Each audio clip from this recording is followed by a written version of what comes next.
Hello everyone, welcome back to our channel ML for Analytics. Today we will be talking about scatter plot in Power BI. It is another important chart which is often used in descriptive analytics, descriptive analysis of various observation of various variables. So whenever we are having uh, we are doing like bivariate analysis, then uh, one variable is independent, another variable is actually dependent variable. So in this case, it is often used. It's also used in order to see the effect one variable has on another variable. So we often use it whenever we are dealing with quantitative variables like continuous and quantitative variables. So we want to see what effect any variable on x-axis is having on another variable on y-axis. So remember in our school days we had read about an equation which is like y equal to mx plus c. So during that also we used to analyze uh, these charts. We used to plot bivariate charts, and we used to plot those points, and then we used to draw lines, and then we used to see the tan theta that that line that we got by joining those points is making with x-axis. So all these things actually leaves us to this particular plot, which is shown on your screen, which you are seeing on your screen. So okay, so in this I'm using again a trading data set, and in that trading data set, like it's actually dummy data set. It's not, these are not actually true values or anything like that. It's totally dummy. So please don't make any like verdicts or anything like please don't try to interpret and apply this uh, on real world while trading.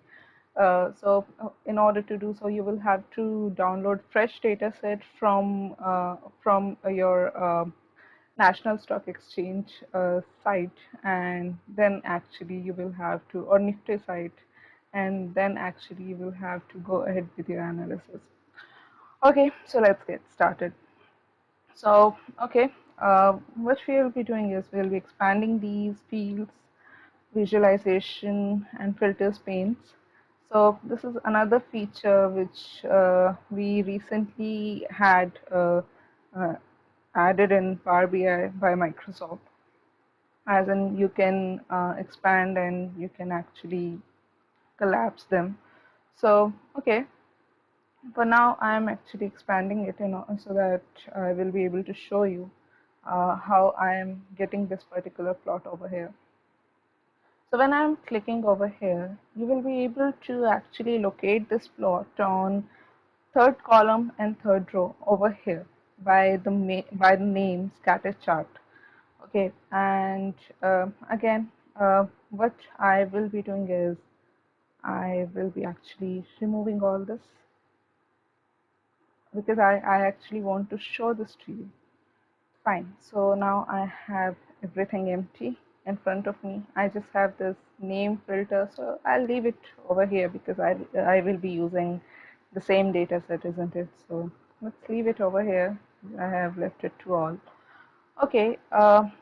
So if I go over here in this particular fields pane, you will be able to see many fields over here, and these are actually you can say the encodings that you can select, and those encodings will be applied on your visual. So details, legend, x-axis, y-axis, size, play axis, tooltips, all these things are there. So in this particular video, we will be talking about those encodings or those fields that we will be using most often. So fine, what I want to do is I want to actually analyze the relationship between open price and close price for each of these tickers over here, each of these companies over here, and I just want to see what effect open price is having on close price. So what I'll do is I'll actually drag open price and I will drop it in x-axis field. And what I'll again do is I'll locate close price and I'll do the same for y-axis. Now what happens in Power BI is again it actually automatically selects this summation aggregation on each of these columns, and I don't want that. So what I'll do is I'll click on don't summarize over here, because again you are seeing just one single dot over here. So what this is actually doing is it's actually summing uh, all the observations that are given in open column, and it's doing the same for close column, and then it's producing this one column. So it's actually telling me that okay, the sum total of open price is this. You can see like it's actually 28 lakhs 8,220, and close sum is also given over there. So what I'll do is I'll actually click on don't summarize. Okay, so now you can see the result, and I'll do the same for y-axis also, for close price also. It's applying it. Now I get a straight line over here. They are actually the points, just points, and I can see that they are forming kind of clusters in this graph. One cluster is like it's varying from 0 to you can see like this value around 300 something values. One cluster is like this, then we have one cluster over here, then we have fourth cluster over here. Anyway, it's just interpretation. They are not indeed the clusters. And what I will do is, okay, I just have this over here. Now what I want to see is, this is actually telling me, this is actually giving me the sum total of everything. As in it's actually selecting, not sum total, it's actually selecting all the rows of the data set, and then it's actually giving me this chart. But what if I want to actually uh, apply this, as in I want to see this drilled down by name? Then what I'll do is I'll drag and drop name is in legend field, and then I get this over here. And you can see that we have blue ones over here and blue ones belonging to COF, and then this particular cluster it actually belongs to BLK, and this yellow one over here it's actually belonging to AZO, and all these things can be interpreted from here. Now I want to see the change. Currently all these dots, they are of same size. I want to actually see these data points. I want to see their size changing by volume, as in the points which are having higher volumes, they are going to have points of greater diameter. So I'll drag this volume field and drop it in size. So you can see that this has got changed. Now let's actually apply one-on-one analysis. I'll leave this to blank. I mean, I don't have to do anything with blank. So what I'll do is I'll go over here and I'll go for basic filtering, and I'll choose everything except blank. And your blank name values will be removed from here. So I want to apply this for ACN, and I choose ACN, and now you can see it much better way. So it's actually like you can see that in this case, the volume is around 30 lakh 78,476, and it's a big number. So the diameter of this data point is very big. And if I go over here, it's actually around 9 lakh 52,917. So the diameter is comparatively less. So we can see that this size encoding has been applied in this case. And if we want to change few things, then we can go over here to format pane. And what we can do is we can see we can actually see that the data volume is currently 3,500 over here. So it's actually doing sampling in this case. You can change this value if you want. I'll leave it to as it is for now, and this responsive is on in this case. So it actually the chart actually adjusts itself according to the devices. So for like for your desktop screen, the size of this chart is going to adjust itself accordingly. And same goes for mobile screen, because the screens of mobiles are very small. So the chart is going to adjust itself accordingly. And these are actually X position, Y position, width, height, all these things. And the widths refer to this particular dimension, as in the X dimension, and height refers to this, you can say, Y dimension. So all these things can be checked in this way. X and Y refer to the position the chart is on the screen. Then we go to legend, and we can see that it has got many attributes over here. One is the position itself. If you want to change the position, you can do that by selecting the position of your choice. I'll leave it to top. Then if we this is the title of this legend, which is name in our case. If I switch it to off, then I am not going to see the title, but it's a good practice to keep it as on. Then we have legend name, which is the title itself, and the color of the legend, which is gray in our case, font family, text size, all these things are over here. Then I go to x-axis and I can see the type. So the type of variable that I'm having is continuous. So this Power BI is smart enough to actually interpret continuous variables or quantitative variables as continuous in nature. And if you are having any categorical or qualitative variable, then it is going to interpret that variable accordingly over here. Then you have like scale type over here. You can change it if you want. I'll keep it as linear or my this thing video. And you can change the display units if you want.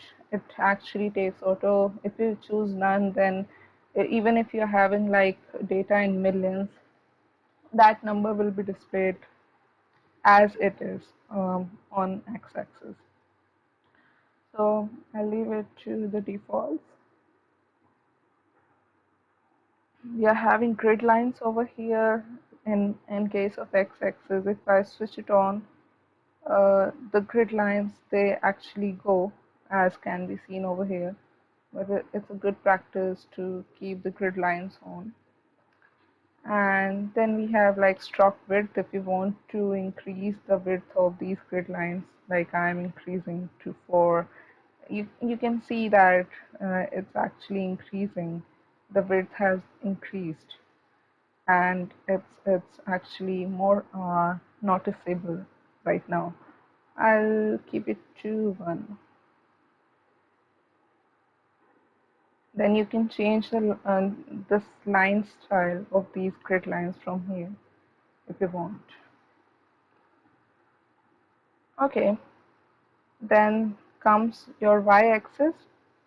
Same thing, you can select the start and end point according to your wish. Then all these things are given for y-axis also. We have like value of decimal points. If we want like we want to have two decimal places after after decimal, then we can add this over here. Like if I want to have that, then I'll place 2, and the same can be seen over here. It added 2 points after decimal, but I don't want that, so I'll not choose it. And okay, you can even change the position of your y-axis. You can actually like push it to right side if you want. So this was y-axis. Then comes the data color. Since currently I have selected just ACN, so it's showing this color. If I select like more than 1 point, then the data color for same will be given over here. If I select all of them, then the data color for all of them will be displayed over here, but I'm not interested in all of them, so again I'll choose only ACN. Then comes shape. So these are actually the marker shape that are that is actually displayed over here. So they represent your data points. So this is currently circular for me, and I can change it to any other shape if I want. So square, if you have like this, you can change it to the shape, and then you can change it to triangle if you want. My favorite one is actually this circular shape. You can change the size of these circles if you want, but again, please notice the data set that you're having. I'll decrease it. I'll keep on decreasing it till I find a good value of this size. So for me, I think this works good. So fine. Category, again, if you like select it, then you are going to see during school days we used to have those points like in parentheses the x-axis point comma y-axis point.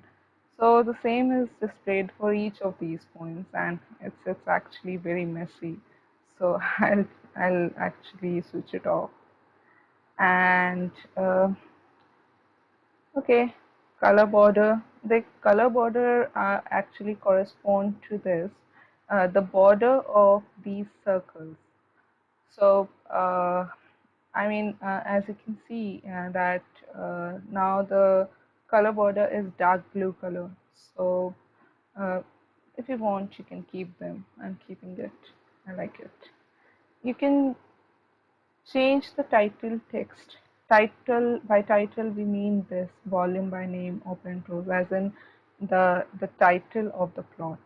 So you can go ahead and change it from here, or even if you are having a measure and you want to change this title according to that measure, then you can do the same by clicking on this, and it's actually based on some field value.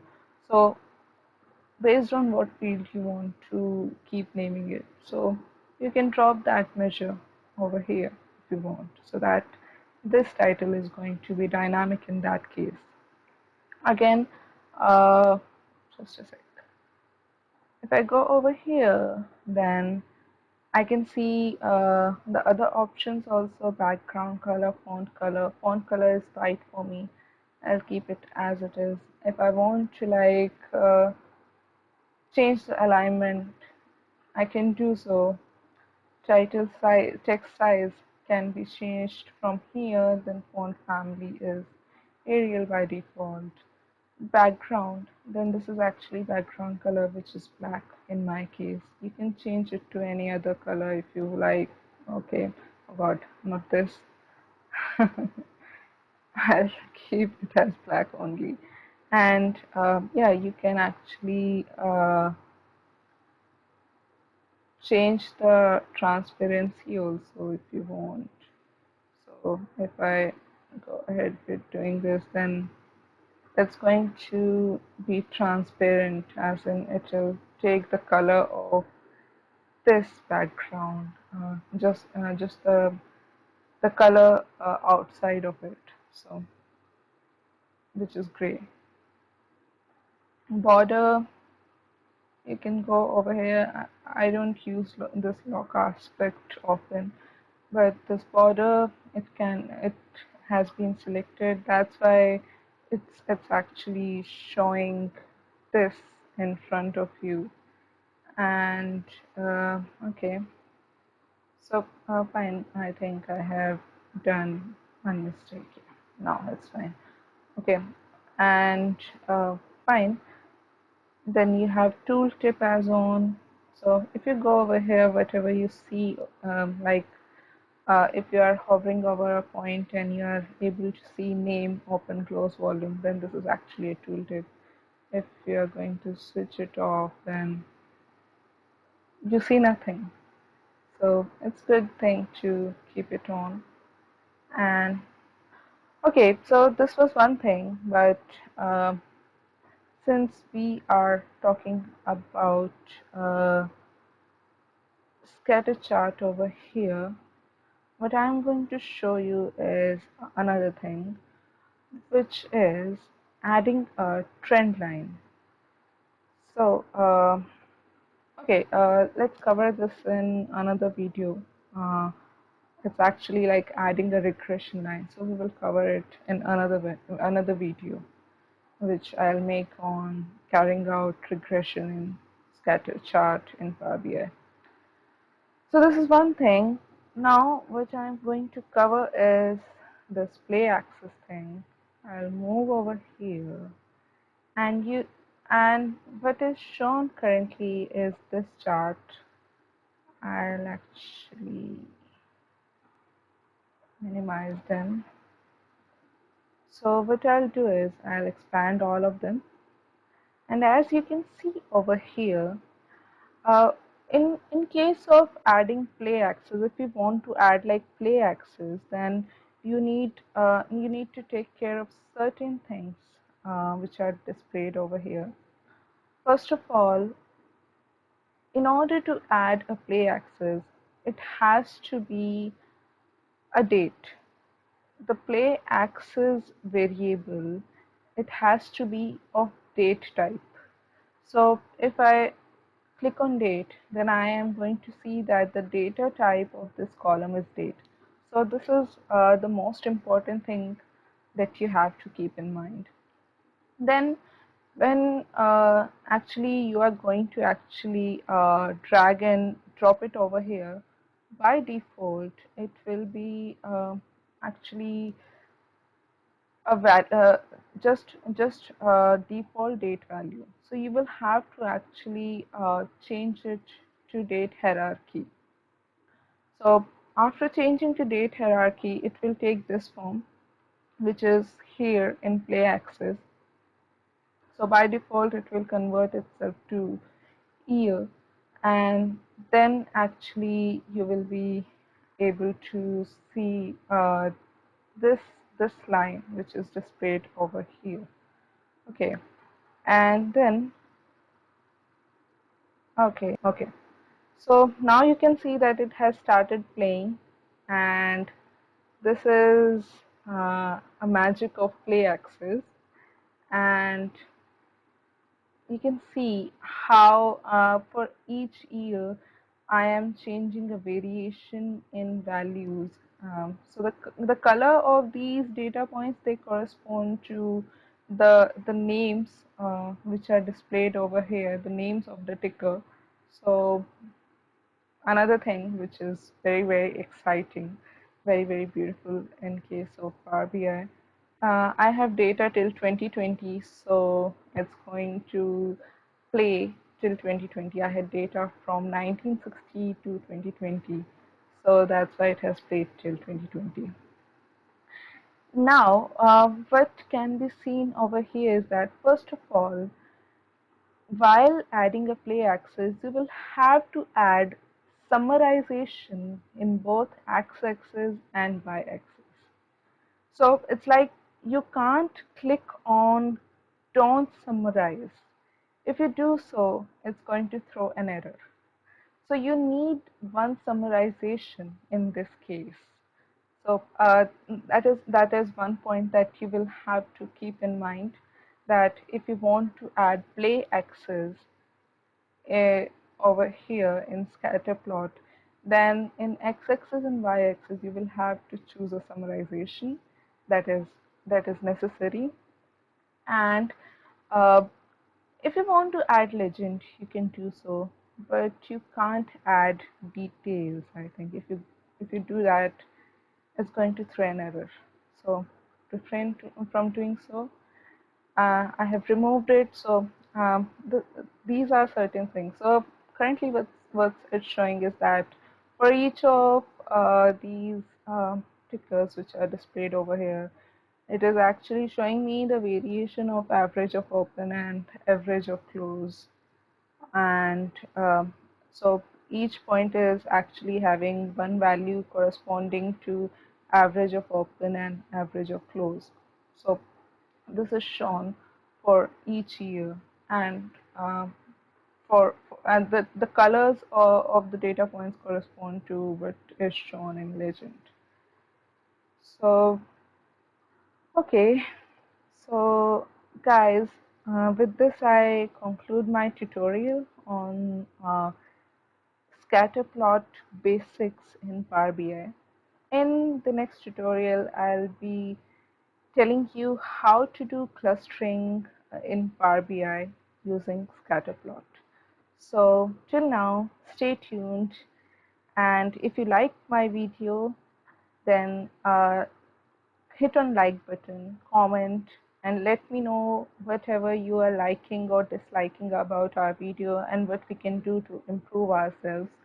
And share and subscribe to our channel, and don't forget pressing that bell icon so that you get notified whenever we add any new video. So till then, sayonara, bye bye.